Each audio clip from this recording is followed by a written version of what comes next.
بسم اللہ الرحمن الرحیم۔ السلام علیکم ورحمۃ اللہ وبرکاتہ۔ ترجمہ قرآن کا سلسلہ آگے بڑھاتے ہوئے آج ہم سورہ بقرہ کی آیت نمبر 245 سے 251 تک کا ترجمہ پڑھیں گے۔ پچھلی آیت میں ہم جہاد کے بارے میں پڑھ چکے ہیں۔ وہ جہاد بن نفس تھا، یعنی قتال کے بارے میں تھا۔ اب آگے جہاد بالمال کا ذکر آ رہا ہے۔ پہلے اس کا انفاق کا نام دیا گیا اور اب دوسری شکل میں قرض حسنہ کا نام دیا گیا ہے۔ آیت نمبر 245۔ ایسا بھی کوئی ہے جو اللہ تعالیٰ کو قرض حسنہ دے جسے اللہ تعالیٰ بہت بڑھا چڑھا کر عطا فرمائے۔ اللہ تعالیٰ فرماتے ہیں کہ تم میرے دین کو غالب کرنے کے لیے اور میری حکومت قائم کرنے کے لیے پیسہ لگاتے ہو، وہ میرے اوپر قرض ہے، اور اللہ تعالیٰ ہی کے ہاتھ میں ہے تنگی بھی اور کشادگی بھی، اور تم سب اس کی طرف لوٹ کر جاؤ گے۔ مسلمان جب مکہ میں تھے تو ان کے ہاتھ بندھے ہوئے تھے کہ کچھ بھی مسلمانوں تم پر ہو جائے تم ہاتھ نہ اٹھانا، حتیٰ کہ اپنے دفاع میں بھی نہیں۔ اور مسلمان کہتے تھے کہ اے اللہ، کب ہمارے ہاتھ کھولیں گے اور جہاد کا حکم آئے گا؟ اب جہاد کا حکم آ گیا، ہاتھ کھول دیے گئے ہیں اور جنگ بدر قریب ہے۔ مسلمانوں کو اس جنگ کے لیے تیار کیا جا رہا ہے۔ اب اگلی آیت میں پھر بنی اسرائیل کا واقعہ سنایا جا رہا ہے کہ مسلمانوں، جس طرح انہوں نے پیٹھ موڑی تھی تم اس طرح نہ کرنا۔ اور حضرت موسیٰ علیہ السلام کی وفات کے بعد بنی اسرائیل میں پے در پے نبی بھیجے گئے۔ کوئی وقت ایسا نہیں تھا کہ ان میں نبی موجود نہ ہو۔ حضرت عیسیٰ علیہ السلام تک یہ سلسلہ جاری رہا۔ اب آیت نمبر 246۔ کیا آپ نے حضرت موسیٰ علیہ السلام کی وفات کے بعد والی جماعت کو نہیں دیکھا، جب انہوں نے اپنے نبی سے کہا کہ کسی کو ہمارا بادشاہ بنا دیجئے تاکہ ہم اللہ کی راہ میں اس کی سرکردگی میں جہاد کر سکیں؟ اس سے پہلے 12 قبیلے تھے، ہر قبیلے نے اپنی حکومت بنائی ہوئی تھی۔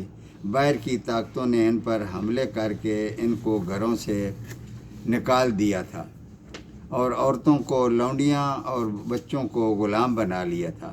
تب انہیں ایک مرکزی حکومت بنانے کا خیال آیا کہ ہمارا ایک بادشاہ مقرر کر دیں جس کی سپہ سالاری میں اللہ کی راہ میں جہاد کرے۔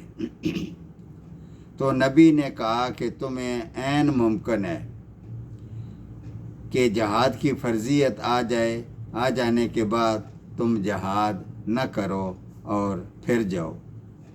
تو انہوں نے کہا، بھلا ہم اللہ کی راہ میں جہاد کیوں نہ کریں گے، جبکہ ہم اپنے گھروں سے نکال دیے گئے ہیں اور اپنے بچوں سے دور کر دیے گئے ہیں۔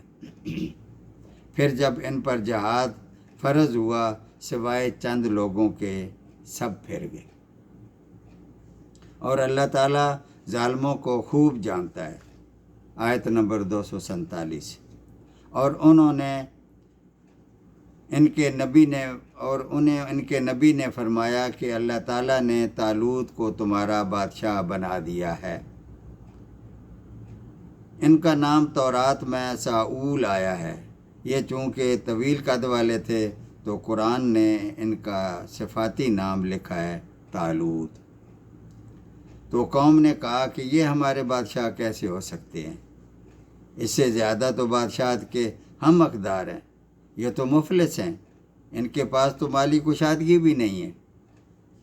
تو نبی نے فرمایا کہ سنو، اللہ نے اسے تم پر برگزیدہ کیا ہے اور اسے علم اور جسمانی طاقت بھی عطا فرمائی ہے، اور اللہ تعالیٰ جسے چاہے اپنا ملک دے، اور اللہ تعالیٰ کشادگی دینے والا ہے اور علم دینے والا ہے۔ آیت نمبر 248۔ اور ان کے نبی نے ان سے پھر کہا کہ ان کی بادشاہت کی ظاہری نشانی یہ ہے کہ تمہارے پاس وہ صندوق یعنی تابوت سکینہ آ جائے گا جس میں تمہارے رب کی طرف سے دل کی تسکین بھی ہے اور آل موسیٰ اور آل ہارون کے تبرکات بھی ہیں۔ فرشتے اٹھا کر لائیں گے، یقیناً یہ تمہارے لیے کھلی دلیل ہے اگر تم ایمان والے ہو۔ جب بنی اسرائیل پر باہر کی طاقتوں نے حملے کیے تو وہ لوگ تابوت سکینہ بھی ساتھ لے گئے۔ اب اللہ کی قدرت سے ان پر وبا آئی یعنی پلیگ آیا تو انہوں نے گمان کیا کہ شاید یہ اس تابوت کی وجہ سے ہے، تو انہوں نے یہ تابوت سکینہ ایک بیل گاڑی پر رکھا اور ہانک دیا کہ یہ اسے ہم سے دور لے جائے۔ پھر فرشتے اسے بنی اسرائیل کے پاس لے آئے، یوں طالوت کی بادشاہت کی دلیل بنا۔ آیت نمبر 249۔ جب حضرت طالوت لشکروں کو لے کر نکلے تو کہا کہ سنو، اللہ تعالیٰ تمہیں ایک نہر سے آزمانے والا ہے۔ نہر کا راز کرتے وقت جس نے اس میں سے پانی پی لیا وہ ہم میں سے نہیں، اور جس نے پانی نہ پیا وہ میرا ہے۔ ہاں، یہ اور بات ہے کہ کوئی اپنے ہاتھ سے چلو بھر پی لے تو کوئی حرج نہیں، لیکن سوائے چند کے باقی سب نے پی لیا، اور وہ بے سدھ ہو کر وہیں پڑے رہ گئے۔ حضرت طالوت مومنین سمیت جب نہر سے گزر گئے تو وہ لوگ کہنے لگے کہ آج تو ہم میں طاقت نہیں کہ جالوت اور اس کے لشکروں سے لڑ سکیں۔ جالوت بڑا طاقتور اور قوی الجسم کا مالک تھا۔ اس نے جو زرہ پہن رکھی تھی اس میں کوئی سوراخ نہیں تھا سوائے دونوں آنکھوں کے جس میں سے وہ دیکھ سکتا تھا۔ لیکن اللہ تعالیٰ کی ملاقات پر یقین رکھنے والوں نے یعنی جام شہادت نوش کرنے والوں نے کہا کہ بسا اوقات چھوٹی اور تھوڑی سی جماعتیں بڑی اور بہت سی جماعتوں پر اللہ تعالیٰ کے حکم سے غلبہ پا جاتی ہیں، اور اللہ تعالیٰ صبر کرنے والوں کے ساتھ ہے۔ آیت نمبر 250۔